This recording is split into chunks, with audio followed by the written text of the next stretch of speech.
नमस्कार दोस्तों, स्वागत आपका वन नॉट क्लासेज में। इस क्लास में हम आज पढ़ने जा रहे हैं राजस्थान की हिस्ट्री। और राजस्थान की हिस्ट्री में ये टॉपिक है मारवाड़ का इतिहास। ठीक है।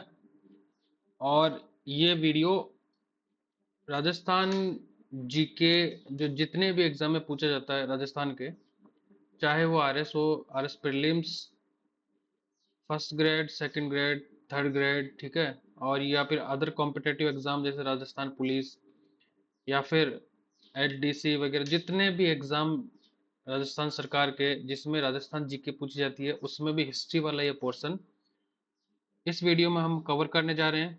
तो चलते हैं हम क्लास में चलने से पहले आप वीडियो को सब्सक्राइब कर लीजिएगा और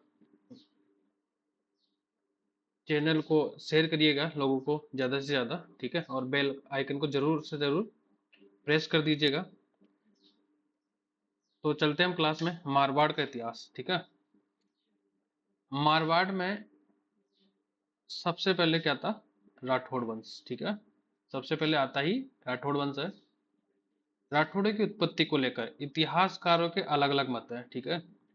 तो गौरीशंकर ओझा क्या कहते हैं, ठीक है, और क्या नाम है, कर्नल जेम्स टोड क्या कहता है, और इसके अलावा चंद्र बदाई क्या कहते हैं। ठीक है। तो सब अलग अलग के अलग अलग कंसेप्ट होते हैं, अलग अलग अवधारणाएं होती हैं।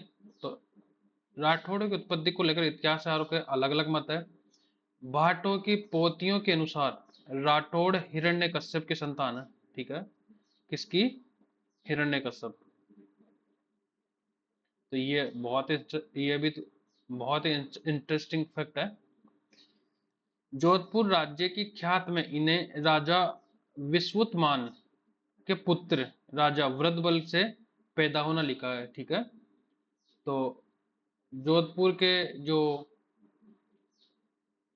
भाट है, ठीक है, उनकी पोतिया क्या बोलती है, क्या कहती है उनकी पोतिया? पोती क्या होती है? पोती क्या होता है कि अपने जो, एक मिनट, पेन को मैं फिक्स कर लेता हूँ एक बार, थोड़ा इसका डीप करता हूँ। पोती क्या होती है? जो परिवार का जो, कोई भी परिवार या फिर कुल का, ठीक है, पूर्वजों का लेखा जोखा, ठीक है, का लेखा जोखा, ठीक है,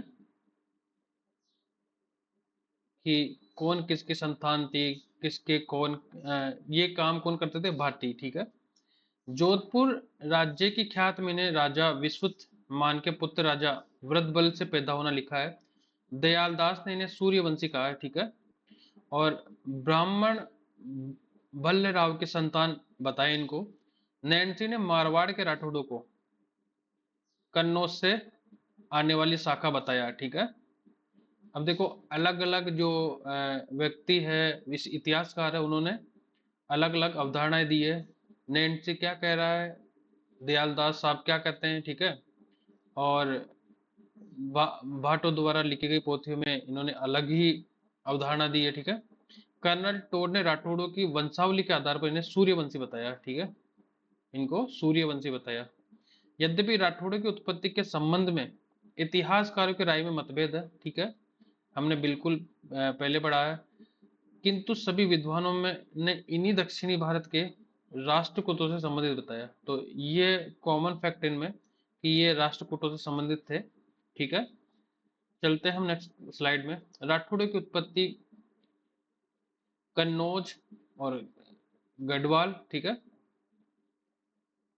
राठौड़ों की उत्पत्ति दक्षिण भारत में राष्ट्रकूट माना गया इनको। ठीक है। और कन्नौज में गढ़वाल वंश की एक शाखा। ठीक है। नेक्स्ट चलते हैं अपन। स्वतंत्रता के समय मारवाड़ रियासत क्षेत्रफल की दृष्टि से राजस्थान में सबसे बड़ी रियासत थी। ठीक है। राव सिंह इनके शासक आते हैं मारवाड़ के। यह राठौड़ों के राजस्थान के राठौड़ों का आदि पुरुष कहा गया इनको। और कन्नौज के गहडवाल जयचंद का वंशज बताया गया। ठीक है। या फिर पालीवाल ब्राह्मणों के सहायता से कन्नौज से मारवाड़ आया और इन्होंने राजधानी बनाई किसको, खेड़ को, जो बाड़मेर में स्थित थी।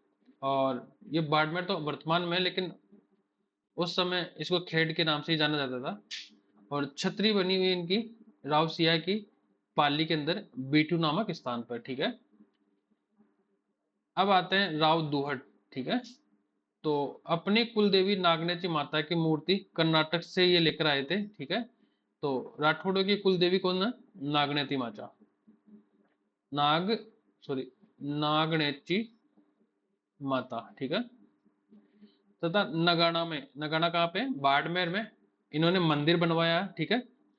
लोक देवता पाबूजी इनके छोटी भाई धंधल के पुत्र थे, तो ये इंपॉर्टेंट है, ठीक है। इनके छोटे भाई धंधल के पुत्र लोक देवता पाबूजी थे, ठीक है। तो पाबूजी को भी हम किनसे मान सकते हैं, राठौड़ों की वंशज मानते हैं, ठीक है। अब आते हैं मल्लीनाथ जी, ठीक है। राजधानी इन्होंने बनाए मेवानगर, बाड़मेर, ठीक है। मल्लीनाथ जी पश्चिम राजस्थान के लोक देवता है, ठीक है। और मल्लीनाथ जी के कारण बाड़मेर क्षेत्र को मलानी कहा गया है, ठीक है। इन्हीं के ही नाम के आधार पर ही बाड़मेर वाले क्षेत्र को क्या कहा जाता है, मलानी, ठीक है। गिंदोली क्या होती है, गिंदोली के गीत गणगौर पर गाए जाते हैं, ठीक है। नेक्स्ट चलते अपन, एक मिनट। राव चुंडा आते हैं अब। उन 1394 से 1423 ईस्वी के काल का ये समय है। और प्रतिहार राजा कौन, इंदा ने अपनी राजकुमारी की शादी चुंडा से की थी, ठीक है। और मंडोर दहेज में दिया था चुंडा को, ठीक है। अब राठौड़ों की राजधानी मंडोर बन गई थी, ठीक है। जब से राव चुंडा की शादी नहीं हुई थी, तो इससे पहले इनकी राजधानी क्या थी, धोंद, धोंद क्या, सॉरी, इनकी राजधानी थी कहाँ पे, बाड़मेर खेड़ में, ठीक है। इसके बाद में इनकी राजधानी कहाँ हो गई, जैसे ही मंडोर दहेज में मिला तो इनकी राजधानी हो गई मंडोर, ठीक है। इनकी राजधानी चांद कंवर ने जोधपुर में चांद बावड़ी का निर्माण करवाया था, ठीक है। इनकी रानी की याद में इन्होंने, रानी का नाम क्या था, चांद कंवर, वहां पे इन्होंने क्या किया, एक बावड़ी का निर्माण करवाया था, ठीक है। पहले क्या थे, बावड़ी, ठीक है, या फिर कोई छतरी, ठीक है, या फिर कोई महल, ठीक है। ये सब क्या थे, प्रेमिका की याद में ये सब बनाने का चलन था पहले, ठीक है। 1423 ईस्वी में उसे पुंगल, जो बीकानेर के भाटियों के द्वारा धोखे से मार दिया गया, ठीक है। राव चुंडा को किन्होंने मारा, पुंगल के भाटियों ने, ठीक है। इसने अपने छोटे बेटे कान्हा को उत्तराधिकारी घोषित किया, अतः इसका बड़ा बेटा रणमल मेवाड़ चला गया, ठीक है। उसने अपनी बहन हंसाबाई का विवाह मेवाड़ के राणा लाखा से किया, ठीक है। कुछ समय बाद में रणमल मेवाड़ की सेना की सहायता से मारवाड़ का राजा बना, ठीक है। तो इस तरीके से क्या होता है, राव चुंडा को मार दिया जाता है, और राव चुंडा का उत्तराधिकारी कौन था, कान्हा। और फिर जो रणमल, दूसरे सीन में रणमल का जो क्रिया क्रियाक्रम होता है, ठीक है। तो वो दूसरी साइड चलता रहता है, कहाँ पे, मेवाड़ में, ठीक है। वहां पे वो अपनी बहन रंसाबाई का विवाह किससे करा देता है, राउत, वहां के भी जो चुंडा के पिता लाखा से करा देता है, ठीक है। और फिर वहां पे भी एक अलग से ही एक कहानी होती है कि चुंडा वहां का राजा नहीं बनेगा, हंसाबाई और लाखा से उत्पन्न संतान ही वहां की उत्तराधिकार होगी। तो ये सब वहां मेवाड़ में समकालीन चलता है, ठीक है। राव जोधा आते हैं हम, 1438 से 1400 निवासी, ठीक है। यह रणमल का पुत्र था। 1438 में रणमल, चित्तौड़ में रणमल की हत्या हुई। इसने जंगलों में रहकर अपनी शक्ति को संगठित किया और 1453 में आवल बावल की संधि के द्वारा मंडोर प्राप्त करने में सफल हुआ, ठीक है। 1459 में जोधपुर की स्थापना राव जोधा ने की, ठीक है। 1459 में जोधपुर की स्थापना राव जोधा ने की थी, ठीक है। जोधपुर में चिड़ियाटूक पहाड़ी पर मेहरानगढ़ किले का निर्माण भी इन्होंने करवाया था, ठीक है। करणी माता ने मेहरानगढ़ किले की नींव रखी थी। 1460 ईस्वी में राव जोधा इसने दिल्ली के सुल्तान बहलोल लोधी की सेना को हराया था। ठीक है। डॉक्टर गौरीचंद्र ओझा, गौरीशंकर हीराचंद ओझा इसे जोधपुर का प्रथम प्रतापी शासक मानते हैं। ठीक है। तो इंपॉर्टेंट फैक्ट है। ठीक है। तो राव जोधा को जोधपुर का प्रथम प्रतापी शासक मानने वाला इतिहासकार कौन है? डॉक्टर गौरीशंकर हीराचंद ओझा। ठीक है। इनकी रानी जसमादे ने जोधपुर में रानीसर तालाब का निर्माण करवाया था। ठीक है। तो रानीसर तालाब का निर्माण किसने करवाया? रानी इनकी जसमादे ने। ठीक है। और जोधपुर के जोधा के बेटे बीका ने बीकानेर की स्थापना की थी। ठीक है। तो ये भी इंपॉर्टेंट फैक्ट है, बहुत इंपॉर्टेंट फैक्ट है। कभी कभी सीधा सीधा पूछ लिया जाता है ये यहाँ से क्वेश्चन। ठीक है। 1453 की आओल बाउल की संधि। ठीक है। और 1459 में जोधपुर की स्थापना, मेहरान दुर्ग का निर्माण किसने करवाया? ठीक है। और बहलोल लोधी को किसने हराया? ठीक है।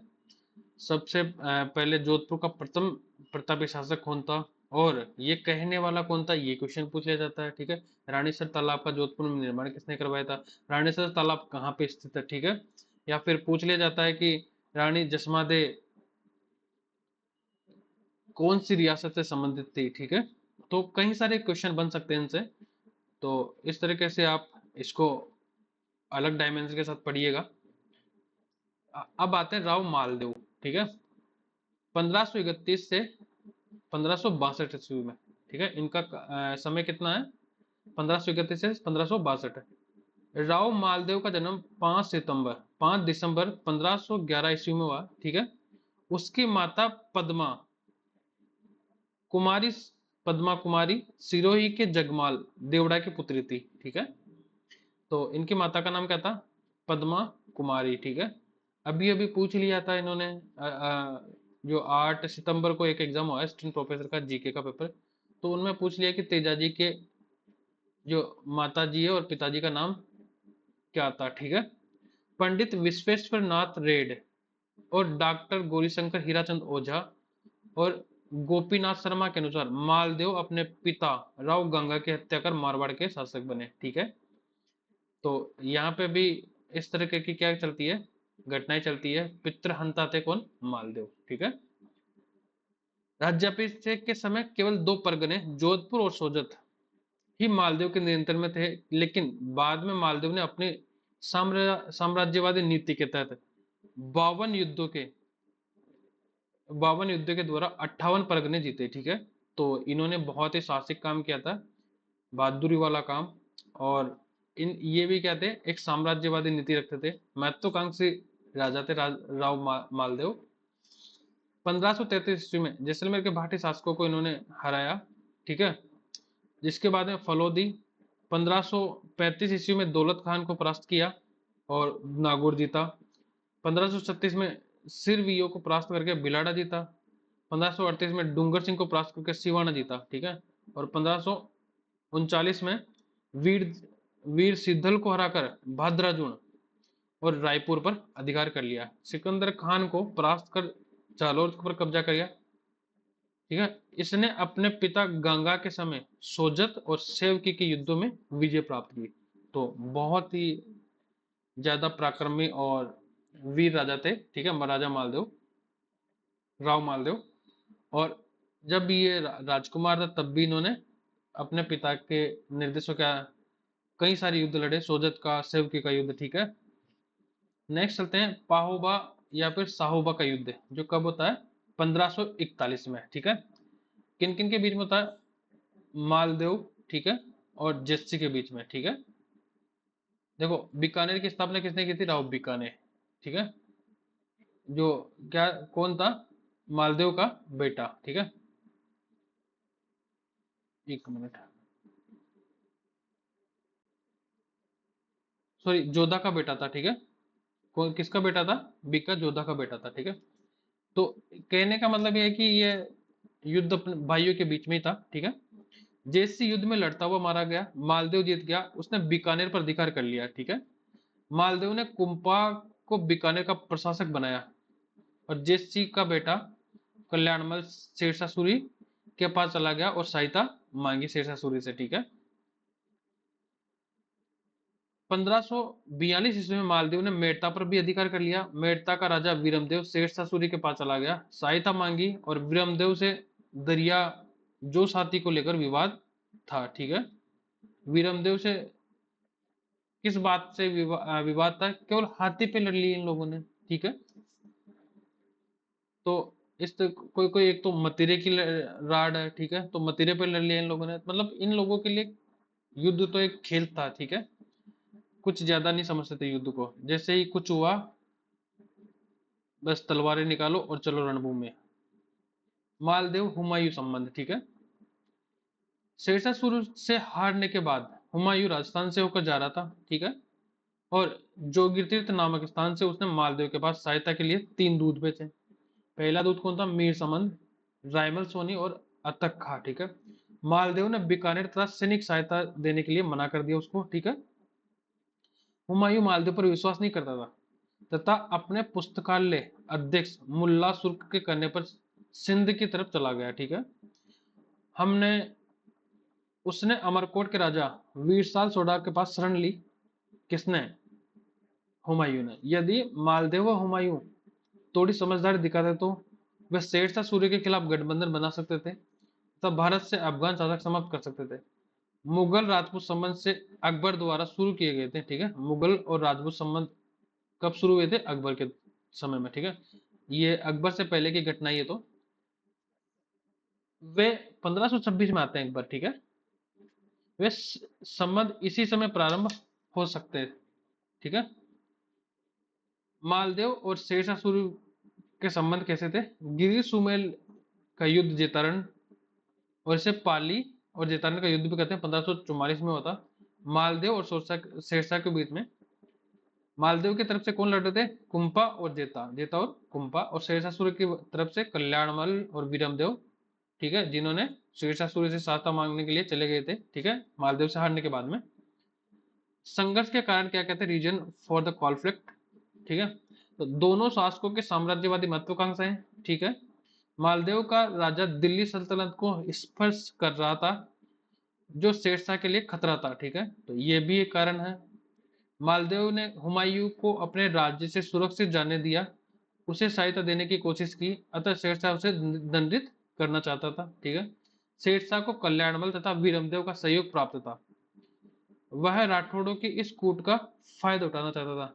तो देखो इस तरीके से क्या थे, हर जगह विभीषण पाए जाते थे।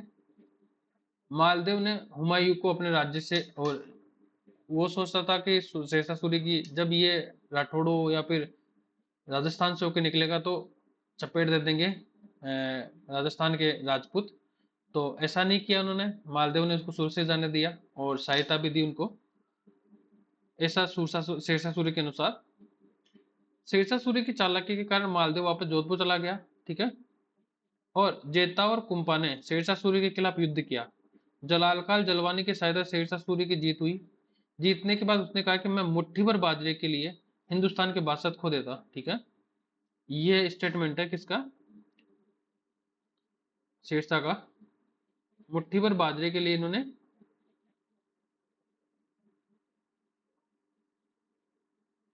बादशाह खो देते हैं लोग, ठीक है।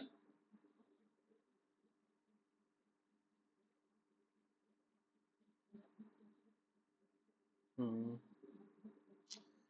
शेरशाह की सेना में 80,000 सैनिक थे जबकि जेता कुंपा के पास केवल 12,000 सैनिक थे, ठीक है। तो ये भी एक वीरता का प्रतीक है और हिम्मत का प्रतीक है ये भी। मालदेव सिवाना चला गया था और बाड़मेर में पहाड़ियों में रहने लगा।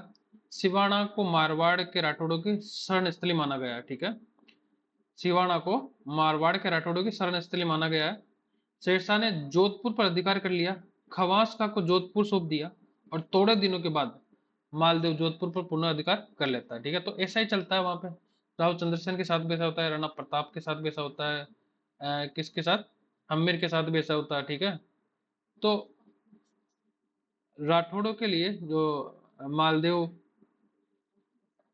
मारवाड़ के जो राठौड़ों के लिए शरण स्थली कौन सी थी? सिवाना का दुर्ग, ठीक है। नेक्स्ट आता है शेरशाह सूरी के संबंध। शेरशाह सूरी के साथ संबंधों में मालदेव कूटनीतिक नीति करता था, कूटनीतिक गलतियां करता है। यदि वह कल्याणमल व वीरमदेव को शेरशाह सूरी के पास नहीं जाने देता तो वह राठौड़ों का गठबंधन बना सकता था। यदि वह शेरशाह सूरी की चालाकी में नहीं फंसता तो गिर सुमेल का युद्ध जीत सकता था, ठीक है। तो कह सकते हैं कि राठौड़ या फिर राजपूत थोड़े कूटनीति में कमजोर थे, ठीक है। और कह सकते हैं कि ये उस समय की परिस्थिति रही होगी, नहीं किया होगा, कुछ भी हो सकता है, ठीक है। तो डिप्लोमेसी तो हर जगह काम में ली जाती है। शेरशाह सूरी ने भी किया होगा और मालदीव ने भी किया होगा, और परिस्थिति ऐसी बनी होगी कि उन्होंने वीरमदेव और कल्याणमल से कोलाबोरेशन नहीं बना होगा, ठीक है। तो चलते हैं मालदेव और मेवाड़ संबंध, ठीक है। खानवा के युद्ध में मारवाड़ के युवराज की हैसियत से राणा सांगा की सहायता की मालदेव ने 1533 में गुजरात के बहादुर शाह के खिलाफ विक्रमादित्य की सहायता की, ठीक है। और बनवीर के खिलाफ उदय सिंह की सहायता की। कालांतर में उदय सिंह से विवाद हो जाने के कारण हरमाड़ा के युद्ध में उदय सिंह के खिलाफ अजमेर के हाजी का पठान की सहायता की। तो इस तरीके से ये क्या करते, गुटबाजी कर रहे थे, और गुटबाजी इनके लिए नुकसानदायक साबित हुई, ठीक है। हो सकता है ये उनके लिए अच्छा भी हो, लाभ भी हो, ठीक है। पर ये क्या था, उनके एटीट्यूड और क्या कहते हैं उसको, कि उनके आन बान की शान थी, उस इन चीजों को क्या मानते थे वो, अपने अपने डिसीजन को, ठीक है, इस अपने डिसीजन पे स्ट्रॉन्ग होते थे। तो इसीलिए क्या थे वो कई सारे युद्धों में घसेट लिए जाते थे, ठीक है। मालदेव के दरबारी विद्वान कौन कौन थे? मालदेव के दरबारी विद्वान थे आसानंद और ईश्वरदास जी। आसानंद के द्वारा उमादेव भाटीरा काव्य लिखा गया था। बागा भारमली का दूध दूहा, गोगाजिरी पेड़ी, और इन्होंने पाहिबा के युद्ध में भाग लिया था, किन्होंने, आसानंद जी ने। और ईश्वरदास जी द्वारा लिखित रचनाएं हाला जलारी कुंडलिया, सूर सही से भी कहा जाता है, देवयान, हरिरस, और ईश्वरदास जी पश्चिम राजस्थान में लोक देवता थे, ठीक है। मालदेव के निर्माण कार्य कौन कौन से थे? मेड़ता में, रिया में, नागौरजियो, सोजत पाली, पोखरण जैसलमेर। मालदेव ने कई किलों का निर्माण करवाया, ठीक है। मालदेव ने जोधपुर में परकोटे का निर्माण करवाया, ठीक है। ये बहुत इंपॉर्टेंट फैक्ट है कि जोधपुर के परकोटे का निर्माण किसने करवाया था? मालदेव ने। इनकी रानी स्वरूप देव ने मंडोर में स्वरूप साकर का निर्माण करवाया था, ठीक है। बहुजीरो तालाब। तो क्वेश्चन पूछ सकते हैं कि स्वरूप तालाब या स्वरूप सागर का निर्माण किसने करवाया, ठीक है। तो आंसर होगा स्वरूप देव ने, ठीक है। या फिर हो सकता है कि स्वरूप देव ने, उल्टा पूछ सकते हैं कि स्वरूप देव ने किस तालाब का निर्माण करवाया। और ऐसा भी पूछ सकते हैं बहुजीरो तालाब निम्नलिखित में से किस तालाब को कहते हैं, ठीक है। और क्वेश्चन आ सकता है कि मालदेव की पत्नी का नाम क्या था, ठीक है। और मालदेव ने निम्नलिखित में से कौन कौन से स्थान पर किलों का निर्माण करवाया, और जोधपुर के प्रकोटे का निर्माण करवाने वाले शासक कौन है, ठीक है। तो इस तरीके से इतने क्वेश्चन इतने सी स्टेटमेंट पे बन सकते हैं, इतने से पैराग्राफ पे बन सकते हैं। उपाध्याय क्या थी इनकी? हिंदू बादशाह और हसमत वाला राजा, ठीक है। तो ये दो उपाध्याय थी इनकी मालदेव की। इतिहासकार फारसी निजामुद्दीन की पुस्तक तबकात आबरी और फरिश्ता की पुस्तक तारीख के फरिश्ता में मालदीव को हिंदुस्तान का सबसे शक्तिशाली राजा बताया गया है, ठीक है। तो देखिए विदेशों में भी इनकी वाई हो रही है, ठीक है। और विदेशी इतिहासकार भी जो फारस भाषा में लिखते थे, फारसी में लिखते थे, उन्होंने भी इनको बढ़ा चढ़ा के कहा गया है, ठीक है। और देखा होगा क्योंकि समकालीन इतिहासकार थे, और पश्चिमता कैसी रही होगी ये उन पर डिपेंड करती है। तो क्वेश्चन आ सकता है इसमें से तबकात ए अकबरी और तबकात ए अकबरी किसके द्वारा लिखी गई थी? तो ये इसका आंसर होगा निजामुद्दीन। ठीक है। और ये पुस्तक किसमें लिखी गई थी, कौन सी भाषा में? फारसी भाषा में। ठीक है। और अब आता है और तारिक ए फरिश्ता पुस्तक की रचना किसने की? तो ये थे फरिश्ता। ठीक है। तो इसका तो आप लगा सकते हो कि अगर नाम में अगर फरिश्ता आ रहा है तो फरिश्ता लिखा है। ठीक है। पूछ सकते हैं कि कौन सी भाषा में, तो ये भी फारसी भाषा में थी। ठीक है। तो इस तरीके से क्वेश्चन पूछा जा सकता है कि और हिंदू बादशाह के नाम से किस राजा को जाना जाता था? तो उसका आंसर होगा मालदेव। और हसमत वाला राजा किसे कहा गया? वो भी मालदेव। और क्वेश्चन ऐसे भी उल्टा भी आ सकता है कि मालदेव को निम्नलिखित में से कौन सी उपाधियां दी गई थी? तो हिंदू बादशाह और हसमत वाला राजा। 7 नवंबर 1562 को मालदेव का स्वर्गवास हो गया। ठीक है। इन्होंने अपने ज्येष्ठ पुत्र राम सिंह से अप्रसन्न होकर उसे राज्य से निर्वासित कर दिया। ठीक है। उदय सिंह को अपना उत्तराधिकारी नहीं माना। ठीक है। अपने तीसरे पुत्र चंद्रसेन को मारवाड़ का उत्तराधिकारी घोषित किया। ठीक है। अतः राम सिंह और उदय सिंह नाराज होकर कहां चले गए? फिर आला कमान के पास चले गए। ठीक है। ठीक है। सेंटर के पास चले गए, केंद्र के पास। ठीक है।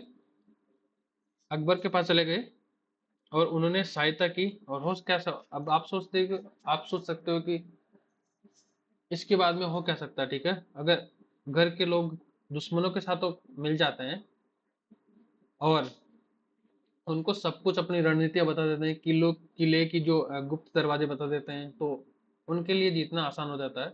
तो अकबर या फिर मुगलों ने या फिर सल्तनत काल के राजाओं ने या फिर सुल्तानों ने या फिर गुलाम वंश के सुल्तानों ने कहीं जगह तो इस तरीके से जीते थे कि विपक्ष से कुछ लोग या विभीषण उनको कह सकते हैं, हम उनको अपने तरफ मिला लो और उनकी स्ट्रेटेजी जान लो और उनको खत्म कर दो। ठीक है। राव चंद्रसेन 1562 में आते हैं और 81 तक रहते हैं। इनका बड़ा भाई राम सहायता के लिए आला कमान अकबर के पास जाता है। अकबर ने राम की सहायता के लिए जोधपुर पर आक्रमण कर देता है। ठीक है। अकबर का सेनापति हुसैन कुली बेग, अकबर का सेनापति कौन था उस समय? हुसैन कुली बेग। ठीक है। तो और चंद्रसेन बहादुर चला जाता है भाग के जालोर में। ठीक है। विश्वेश्वर नाथ रेव ने अकबर द्वारा जोधपुर पर आक्रमण का कारण मालदेव द्वारा हुमायूं के प्रति किए गए असहयोग को माना जाता है। ठीक है। तो ये देखो, विश्वेश्वराव नाथ ने तो अलग ही रेफरेंस दिया है, अलग ही कारण बताया है कि उस समय हुमायूं के टाइम में उनके इनके पापा पिताजी कौन है?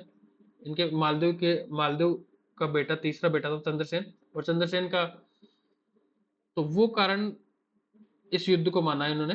ठीक है। 1570 में चंद्रसेन ने अकबर के नागौर दरबार में भाग लिया, लेकिन अकबर का झुकाव उदय सिंह की तरफ देखकर वह अकबर से बिना मिले ही वापस चला गया। रामकरण आसोफा के अनुसार चंद्रसेन को अकबर ने भेंट के लिए निमंत्रण दिया था। ठीक है। विश्वेश्वर नाथ रेव ने अकबर की इच्छा थी कि यदि चंद्रसेन नाम मात्र के लिए अधीनता स्वीकार कर ले तो उसे जोधपुर का राज्य दे दिया जाएगा। ठीक है। तो ये भी फैक्ट याद रखना है। अबुल फजल तथा बदायूनी के अनुसार चंद्रसेन ने अकबर की अधीनता स्वीकार कर ली थी। ठीक है। और परंतु यह असत्य है, क्योंकि यदि ऐसा होता तो चंद्रसेन को नागौर दरबार से पलायन की आवश्यकता नहीं पड़ती। अकबर भाद्राजून पर आक्रमण नहीं करता। ठीक है। भाद्राजून कहाँ पे? जालोर में। तो इस स्लाइड से किस किस तरह के क्वेश्चन पूछे जा सकते हैं? एक तो पूछा जा सकता है कि राव चंद्रसेन का काल अवधि। ठीक है। इसके अलावा राव चंद्रसेन के बड़े भाई का नाम क्या था, वो पूछ सकते हैं। राव चंद्रसेन सहायता के लिए किसके पास चला गया था? अकबर ने राम की सहायता के लिए जोधपुर पर आक्रमण किया। ठीक है। तो ये पूछ सकते हैं कि किसके विरुद्ध किया। ठीक है। और जो अकबर ने जोधपुर पर आक्रमण, जिस समय जोधपुर पर आक्रमण किया उस समय अकबर का सेनापति कौन था? तो ये भी पूछ सकते हैं कि हुसैन कुली बेग। जोधपुर पर आक्रमण करने के बाद में राव चंद्रसेन कहाँ भाग गया था? तो भद्रदुन है, ठीक है। विश्वेश्वर नाथ रेव के अनुसार अकबर द्वारा जोधपुर पर आक्रमण करने का कारण क्या था? ठीक है, तो ये जोधपुर पर आक्रमण का कारण था मालदेव द्वारा हुमायूं के प्रति किए गए असहयोग माना गया है, ठीक है। तो ये आंसर होगा। नेक्स्ट चलते हैं अपन। 1570 में चंद्रसेन ने अकबर के नागौर में, सॉरी, नागौर दरबार कब लगा था? 1570 में, ठीक है। और 15 नागौर दरबार में निम्नलिखित में से कौन सी घटना हुई? ठीक है, तो घटना हो सकती है कि अकबर का झुकाव के अकबर का झुकाव उदय सिंह की तरफ था, तो यही चीज देख के चंद्रसेन वहां से अकबर से बिना मुलाकात किए वापस भाग गया था, ठीक है। रामकरण आसोपा के अनुसार, ठीक है, चंद्रसेन को अकबर ने भेंट के लिए निमंत्रण किया था, ठीक है। तो किसके अनुसार चंद्रसेन को अकबर ने भेंट के लिए निमंत्रण किया था, ये भी पूछ सकते हैं। विश्वेश्वर नाथ रेव के अनुसार अकबर की इच्छा क्या थी? ठीक है, तो ये भी क्वेश्चन हो सकता है। अबुल फजील और बदायूं, मतलब स्टेटमेंट हो सकता है कि चंद्रसेन ने अकबर की अधीनता स्वीकार कर ली थी किन के अनुसार? ठीक है, तो वो होगा अबुल फजल और बदायूनी, ठीक है। नेक्स्ट हम चलते हैं। अकबर ने बहादुर पर आक्रमण किया, चंद्रसेन सिवानो चला गया फिर, ठीक है। तो हमने पहले भी देखा था कि जो मारवाड़ के राठौर थे उनकी शरण स्थली क्या थी? सिवाना। कालांतर में चंद्रसेन मुगलों के विरोध करते हुए कानूजा और पिपलूद पहाड़ियों में रहा, ठीक है। चंद्रसेन आजीवन अकबर के खिलाफ संघर्ष करता रहा, लेकिन उसने अकबर की अधीनता स्वीकार नहीं की, ठीक है। 1581 में सारण के पहाड़ियों में सिचलाई जो पाली में,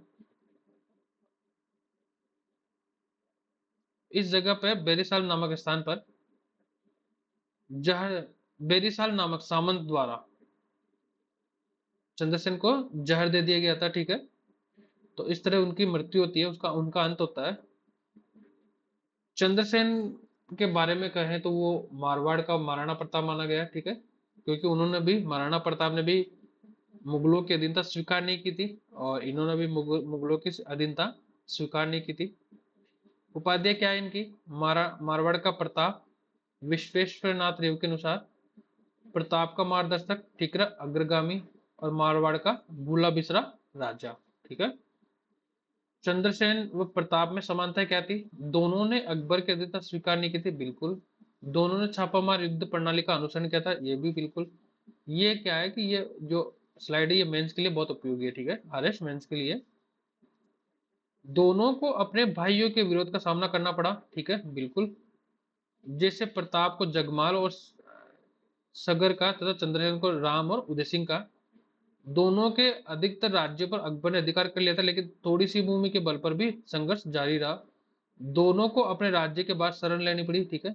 जैसे प्रताप को 56 के मैदानों में बांसवाड़ा और चंद्रशेखर को सॉरी बार बार चंद्रशेखर नाम आ रहा, चंद्रसेन ने डूंगरपुर के राजा आस्करण के पास शरण ली, ठीक है। तो ये क्या थी? चंद्रसेन और प्रताप में, महाराणा प्रताप में समानताएं थी, ठीक है। असमानताएं क्या थी दोनों में? प्रताप का मुगल विरोध उसके राजतिलक के साथ प्रारंभ होता है, लेकिन चंद्रसेन का मुगल विरोध नागौर दरबार के बाद, ठीक है। प्रताप का मुगल विरोध उसकी मृत्यु के बाद भी उसके बेटे अमर सिंह ने जारी रखा, लेकिन चंद्रसेन का मुगल विरोध उसकी मृत्यु के साथ ही समाप्त हो गया। प्रताप ने हल्दी घाटी और दिवेर के युद्ध में मुगलों का प्रत्यक्ष सामना किया, लेकिन चंद्रसेन ऐसा नहीं कर पाया। उन्होंने कभी भी मुगलों का प्रत्यक्ष सामना नहीं किया चंद्रसेन ने। प्रताप ने चावंड को स्थायी केंद्र के रूप में स्थापित किया, लेकिन चंद्रसेन ऐसा कोई केंद्र स्थापित नहीं कर पाया। प्रताप मेवाड़ की जनता में राष्ट्रवादी भावना का संचार करता है, लेकिन चंद्रसेन ऐसा नहीं कर पाया। इन असमानताओं के बावजूद चंद्रसेन को मारवाड़ का प्रताप कहा गया, ठीक है, क्योंकि प्रताप की तुलना में चंद्रसेन की भौगोलिक परिस्थितियां प्रतिकूल थी, क्योंकि मेवाड़ एक पर्वतीय प्रदेश था जो छापामार युद्ध के लिए उपयुक्त था, जबकि चंद्रसेन के पास समतल मरुस्थल था जहां पर लंबे समय तक छापामार युद्ध नहीं किया जा सकता। प्रताप को भामाशा तथा ताराचंद जैसे दानवीर साथियों का सहयोग मिला, लेकिन चंद्रसेन को ऐसे सहयोग की कमी खलती थी। ठीक है, तो ये असमानता ही थी। और ये जो टॉपिक है, ये जो स्लाइड है, वो RS मेंस, ठीक है, के लिए ज्यादा उपयोगी है। वैसे तो है प्रीलिम्स के लिए भी हो, क्योंकि स्टेटमेंट में इससे क्वेश्चन पूछा जा सकता है। नागौर दरबार का ये था 1570 में लगा था। ठीक है, अकबर ने दरबार का आयोजन किया था, उद्देश्य क्या था? अकाल राहत कार्य। ठीक है, वास्तविक उद्देश्य इसका क्या था? राजस्थान के राजाओं को अधीनता स्वीकार करवाना।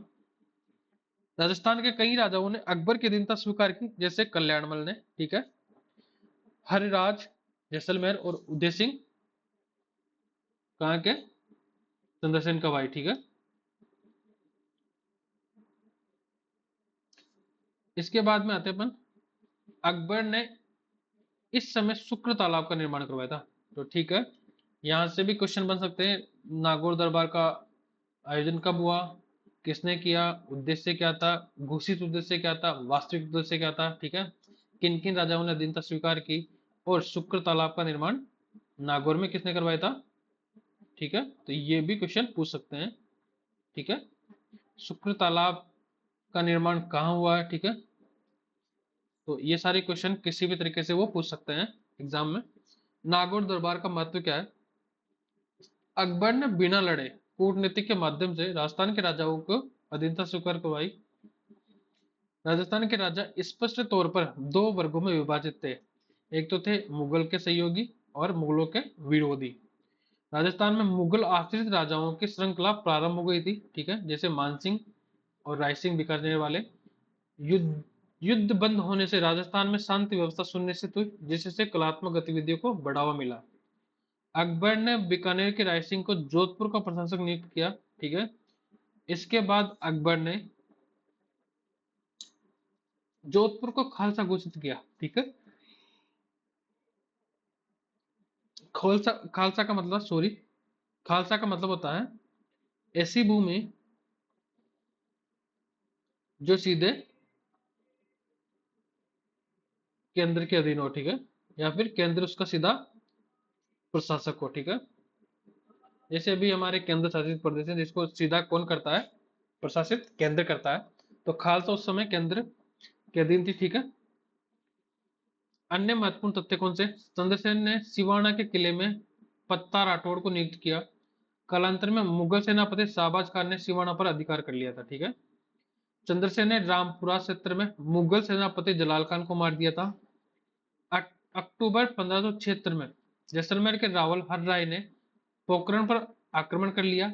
इस समय चंद्रसेन ने 1 लाख रुपए सिक्के लेकर पोखरण का किला जैसलमेर को दे दिया था, क्योंकि उसे मुगलों के खिलाफ धन की आवश्यकता थी। ठीक है, चंद्रसेन मुगल आक्रमणों के दौरान मेवाड़, सिरोही, डूंगरपुर, बांसवाड़ा, अजमेर आदि क्षेत्रों में रहा। राव सुखराज सूजा देवीसाल चंद्रसेन के साथी थे। चंद्रसेन ने लोहावट के युद्ध में अपने भाई उदय सिंह को हराया। नाडोल के युद्ध में अपने भाई राम को हराया। ठीक है, तो ये संघर्ष उनको करने पड़े चंद्रसेन को भी। अब आते हैं मोटा राजा उदय सिंह। 1583 से 95 के बीच में इनका कालावधि है। मारवाड़ का पहला राजा जिसने अकबर के अधीनता स्वीकार की 1570 में नागौर दरबार में। अपनी राजकुमारी मीनाबाई की शादी जहांगीर से की। ठीक है, जोधाबाई, जिसका नाम क्या था? जोधाबाई। मानबाई मानीबाई की उपाधि जगत गोसाई। ठीक है, मानीबाई का बेटा कौन था? खुर्रम। ठीक है, शाहजहां, जिसका जो बाद में जाके मुगल, जहांगीर के बाद में मुगल सम्राट बनता है। कल्ला रायमलोत उदय सिंह का भाई रायमल का बेटा था। ठीक है, ये सिवाना का सामंत था। सामेला, बारात के सामने जाकर स्वागत करना, सामेला कहते हैं इसको। ठीक है, 1589 ईस्वी में अकबर ने सिवाना पर आक्रमण किया। ठीक है, इस समय सिवाना का दूसरा शाखा हुआ कल्ला रायमलोत ने।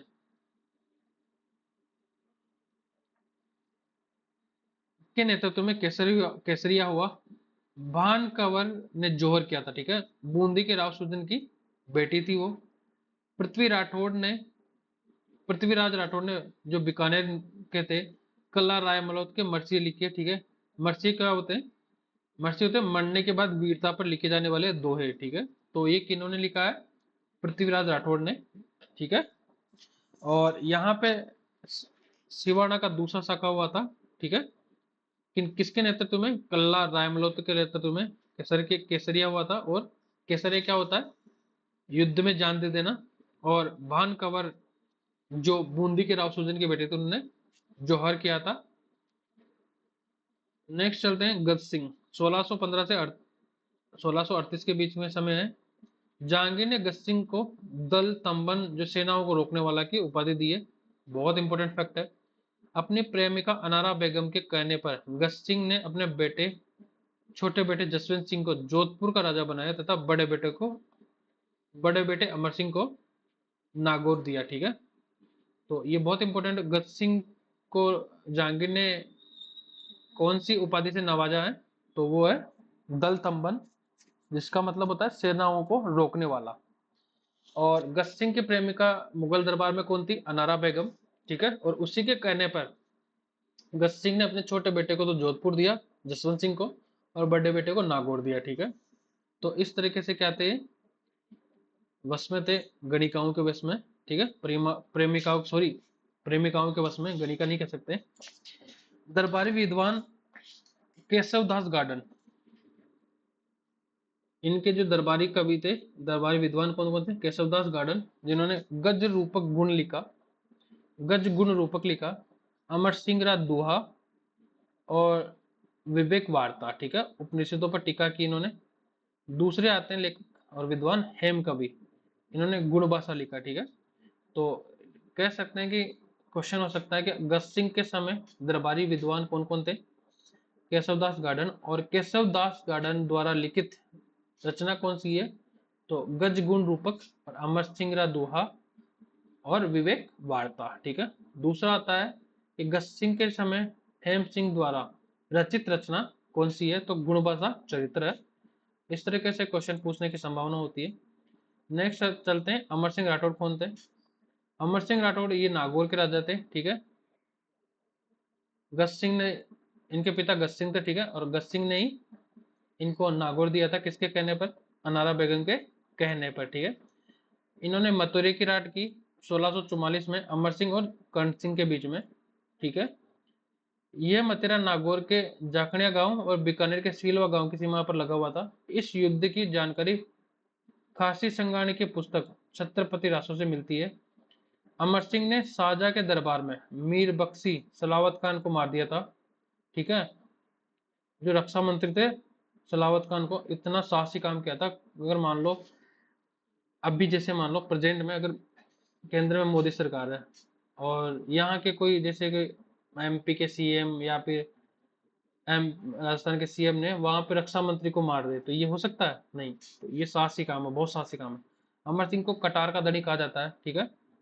अमर सिंह की हत्या उसके साले अर्जुन सिंह गौड़ ने की, ठीक है। तो यहाँ पे भी क्या है? विभीषण निकला। अमर सिंह की छतरी नागौर में 16 खंभों की। आगरा किले के बुखारा दरवाजे को अमर सिंह दरवाजा कहा जाता है। शाहजहां ने इसे बंद करवा दिया था, ठीक है। उसके बाद में 1809 में जॉर्ज स्टिल ने से इस दरवाजे को खुलवाया था। जॉर्ज स्टिल ने इस दरवाजे को खुलवाया था। कालांतर में अमर सिंह राठौर राजस्थान के लोकगीत और लोक कहानियों का नायक बन गया था, ठीक है। तो ये इंपॉर्टेंट है। मतेरे की राड और मीर बख्शी रक्षा मंत्री को इन्होंने मार दिया था, सलावत खान को। कटार का धनी किसे कहा गया? अमर सिंह को। और अमर सिंह की हत्या या फिर मृत्यु कैसे हुई? उनके साले साहब अर्जुन सिंह को। तो इस वजह से कहते हैं कि साले, और कई लोगों से बच के रहना चाहिए, मजाक की बात है। आगरा किले के बुखारा दरवाजे को अमर सिंह द्वारा कहा जाता है, ठीक है। शाहजहां ने इसे बंद करवा दिया था। तो क्वेश्चन, सबसे इंपॉर्टेंट क्वेश्चन ये बनता है कि आगरा किले के बुखारा दरवाजे को दूसरी बार किसने खुलवाया था, ठीक है। तो वो जॉर्ज स्टिल 1809 में। फिर आते हैं जसवंत सिंह। 1638 से 78 तक राजतिलक के समय जसवंत सिंह की उम्र 11 वर्ष थी, ठीक है। अशोक के राज सिंह कुंपावत को संरक्षक बनाया था इनका। जसवंत सिंह ने मुगल उत्तराधिकार संघर्ष में भाग लिया, ठीक है। धर्मत का युद्ध हुआ 1658 में। यह युद्ध दारा सिकोर तथा औरंगजेब के बीच में होता है, ठीक है। इस युद्ध में जसवंत सिंह तथा कासिम खान दारा सिकों के सेनापति थे, परंतु कासिम खान के विश्वासघात के कारण दारा सिकों की पराजय हुई। जब जसवंत सिंह धर्मत के युद्ध से वापस आया तो उसकी हार्डी रानी जसवंत दे ने किले के दरवाजे बंद किए। कवि राजा श्यामल दास ने इस कहानी को मान्यता दी, ठीक है।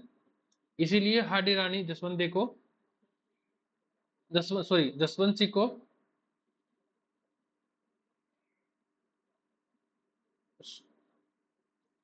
अपना सिर काट के दे दिया था, ठीक है। खजुआ यूपी का युद्ध 1659। यह युद्ध औरंगजेब और शुजा के बीच हुआ।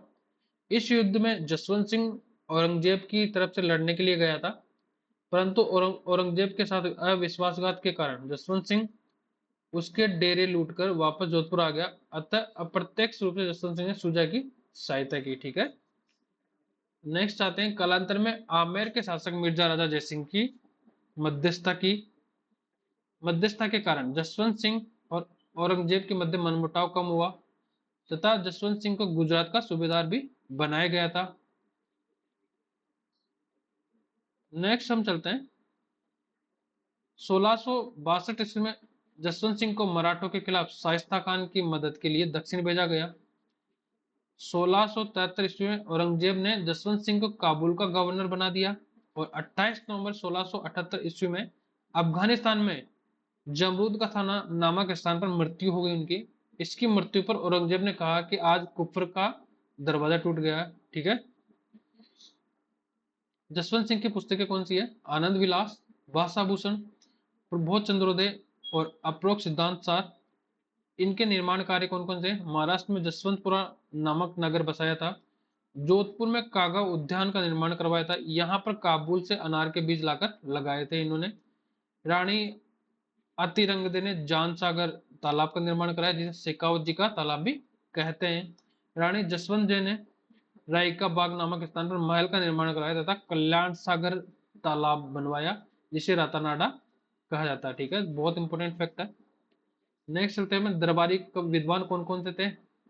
मूणत नैन्सी तथा जसवंत सिंह का दीवान प्रख्यात लेखक था। इसके पिता का नाम जयमल व माता का नाम स्वरूप देवी था। कर्ज के कारण जसवंत सिंह ने इसे गिरफ्तार कर लिया, जहां पर इसने अपने भाई सुंदरदास के साथ आत्महत्या कर ली थी।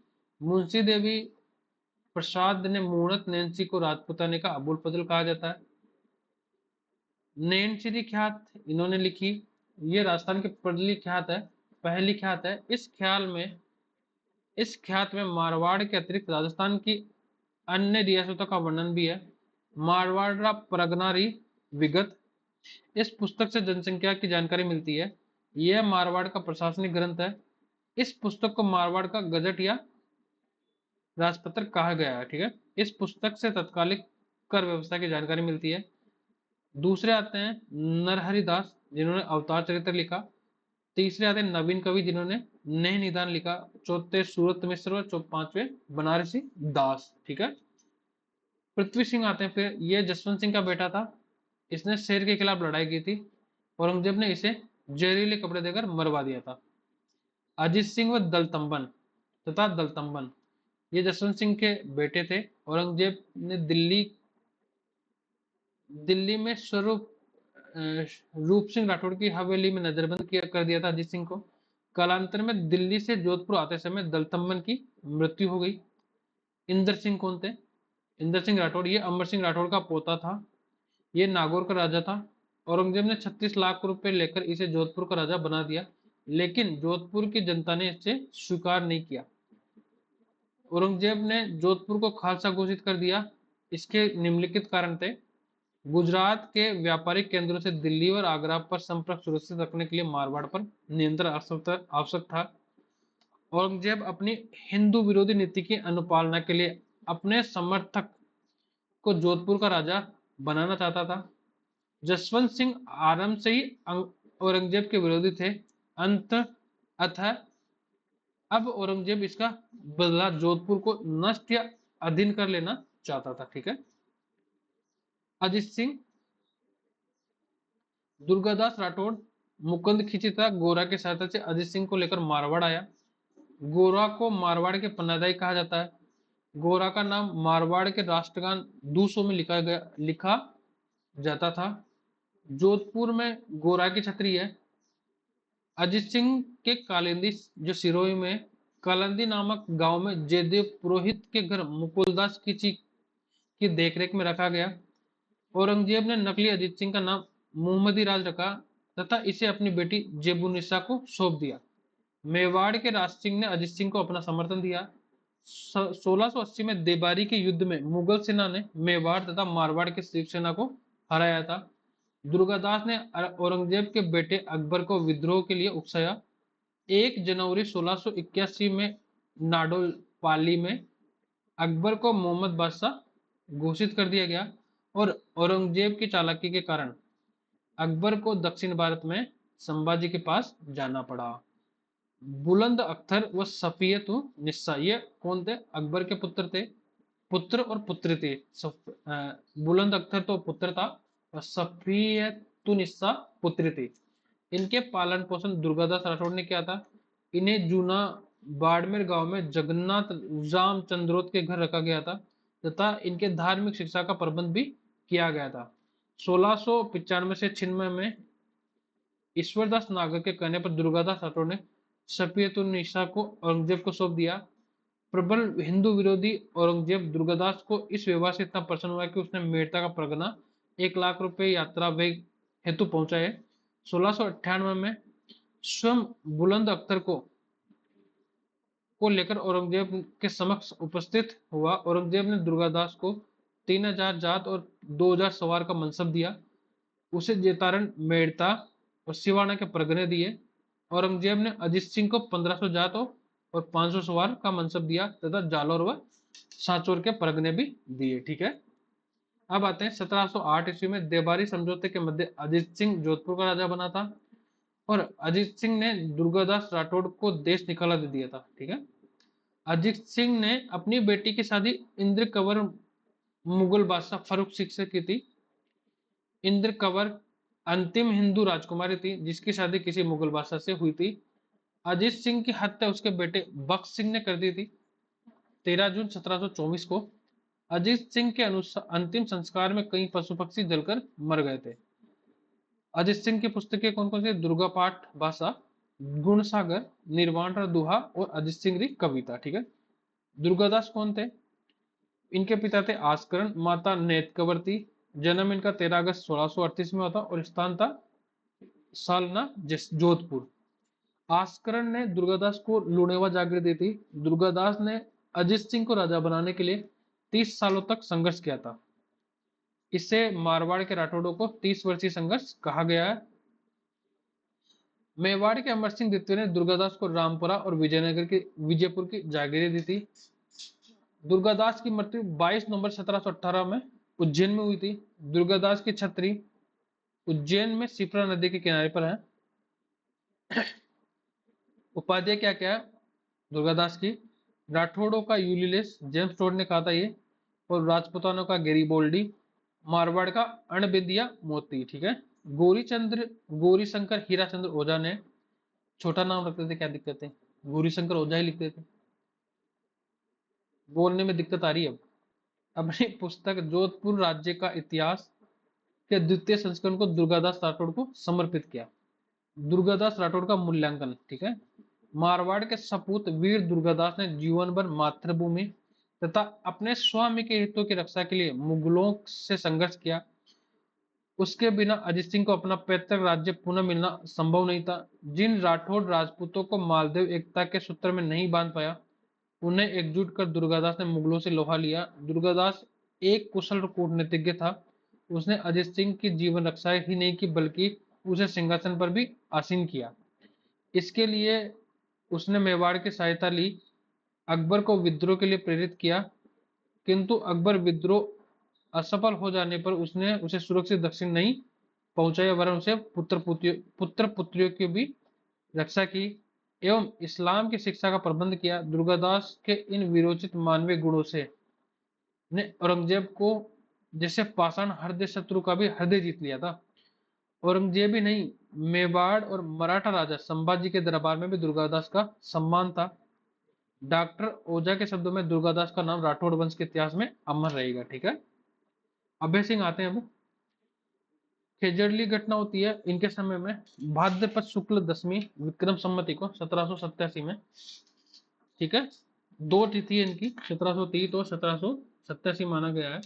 अमृता देवी बिश्नोई के नेतृत्व में 363 लोगों पेड़ को बचाने के लिए शहीद हो गए थे। केजड़ली के प्रति वृक्ष मेले का आयोजन किया जाता है केजड़ली गांव में प्रतिवर्ष। ठीक है, वृक्ष मेले का आयोजन किया जाता है। पर्यावरण संरक्षण के क्षेत्र में अमृता देवी बिश्नोई पुरस्कार दिया जाता है, वो आज भी प्रचलित है। दरबारी विद्वान कौन थे अभय सिंह के?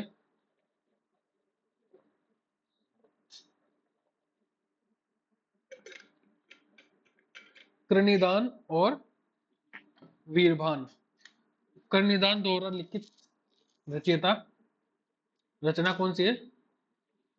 कर्णिदान ने लिखा है सूरज प्रकाश और वीरभान ने लिखा राजरूपक।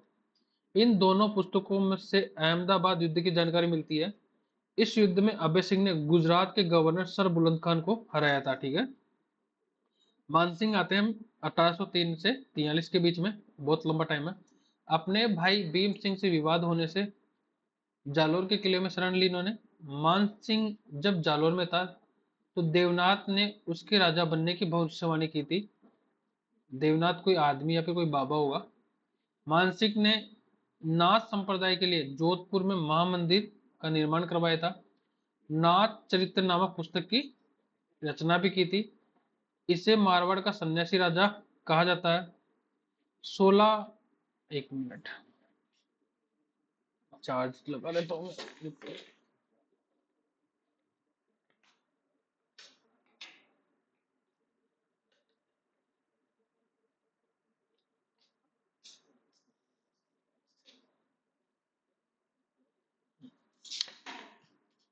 16 जनवरी 1818 में अंग्रेजों के साथ संधि कर लेता है और अंग्रेजों का प्रतिनिधि चार्ल्स मेटकॉफ तथा जोधपुर के प्रतिनिधि युवराज छत्र सिंह और बिशन राम व्यास थे। 1827 ईस्वी में अंग्रेजों के खिलाफ नागपुर के शासक आपा साहिब भोसले को जोधपुर में शरण दी। मानसिंह ने अंग्रेजी राज्य से भागकर आए ठगों को भी लुटाने से मना कर दिया था। ठीक है, 1832 ईस्वी में governor general Lord William Bentinck के अजमेर दरबार का बहिष्कार किया। ठीक है, देवनाथ की मृत्यु के बाद उसके बेटे लड्डूनाथ तथा उसके भाई भीमनाथ के बीच विवाद हो गया था। अतः मानसिंह ने भीमनाथ के लिए उदय मंदिर बनवाकर इस विवाद को शांत किया। कालांतर में लक्ष्मीनाथ के नेतृत्व में नाथों ने जोधपुर में उपद्रव करने करने प्रारंभ कर दिए थे। अतः 1839 ईस्वी में सदरलैंड ने नाथ विद्रोह को शांत किया। इनके दरबारी कवि कौन थे? दरबारी विद्वान कवि राजा बाकीदास कबीरदासरी ख्यात इन्होंने लिखी। इस पुस्तक में जोधपुर और जयपुर की स्थापना तिथि का उल्लेख है। मानजसो मंडल दातार बावनी और कुकवि 32 ही लिखा इन्होंने। गीत गाया इन्होंने आयो अंग्रेज मुल्क के ऊपर। इस गीत में अंग्रेजों का साथ देने वाले राजाओं की आलोचना की गई है। ठीक है, तो ये हुआ आपका मारवाड़ का पूरा इतिहास। ठीक है, वीडियो को आप बार बार देखिएगा और चैनल को सब्सक्राइब करना मत भूलिएगा, क्योंकि इससे रिलेटेड राजस्थान से रिलेटेड आरएस प्रीलिम्स और आरएस मेंस से रिलेटेड जितने भी सिलेबस में पॉइंट दिए गए हैं, पॉइंट बेसिस पे हम इसका डिस्कशन करेंगे क्लासों में। और एक भी आपका सिलेबस का एक भी टॉपिक या पॉइंट नहीं छूटेगा, तो बने रहिएगा आप वन नोट क्लासेज के साथ और चैनल को सब्सक्राइब करना मत भूलिएगा। ठीक है, वीडियो को हम यहीं पे एंड करते हैं और इसी के साथ हम क्या है कि एक टेस्ट सीरीज भी लेके आएंगे। तो वो आपके लिए बहुत उपयोगी होगी। तो करते हैं यहीं पे वीडियो को एंड। धन्यवाद दोस्तों।